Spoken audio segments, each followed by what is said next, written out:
The Prime Minister says help is on the way. In the coming days, we will be receiving millions more items. Who is helping and what are they sending?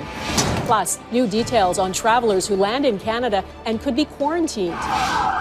New York, overloaded and underprepared. 9/11 was nothing compared to this. The extreme measures medical workers there are forced to take. Beefing up border security while the U.S. president thinks Canadians are a threat during this pandemic. And mounting pressure to plank the curve. We're forced to treat and learn at the same time. Successes and failures in the fight against COVID-19.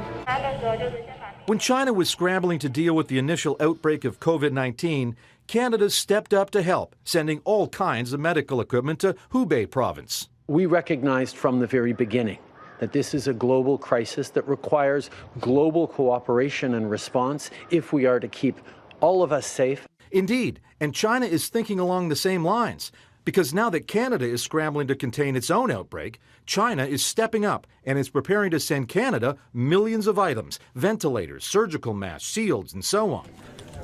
In the meantime, the Canada Revenue Agency, or CRA, is revamping its website to accept applications for the new Canada Emergency Relief Benefit that will pay those losing income because of COVID-19 up to $2,000 a month for 4 months. It's a massive job. The CRA expects as many as 4 million Canadians to apply when the CRA web portal is up and running sometime around April the 6th. The Prime Minister and Premiers also hammered home the new mandatory self-isolation rules that are now in effect for those coming in to Canada. All travelers, if you're coming home, you must go directly home and self-isolate. I think it's critical that people fully understand that. That is not stopping at the grocery store. That is not stopping at the post office. That is going directly home and isolating for 14 days. And there are consequences. If you do not comply with these instructions, you could face serious fines and even prison time.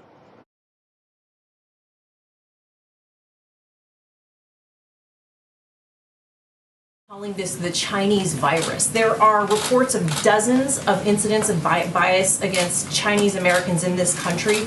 Your own aide, Secretary Azar, says he does not use this term. He says ethnicity does not cause the virus. Why do you keep using this? A lot of people say it's racist. It's not racist at all, no, not at all. It comes from China. That's why. It comes from China. I want to be accurate. About Chinese yeah, please, John, please. The aides behind you. Are you comfortable with this term? I have great love for all of the people from our country, but as you know, China tried to say at one point, maybe they stopped now, that it was caused by American soldiers. That can't happen. It's not going to happen, not as long as I'm president. It comes from China.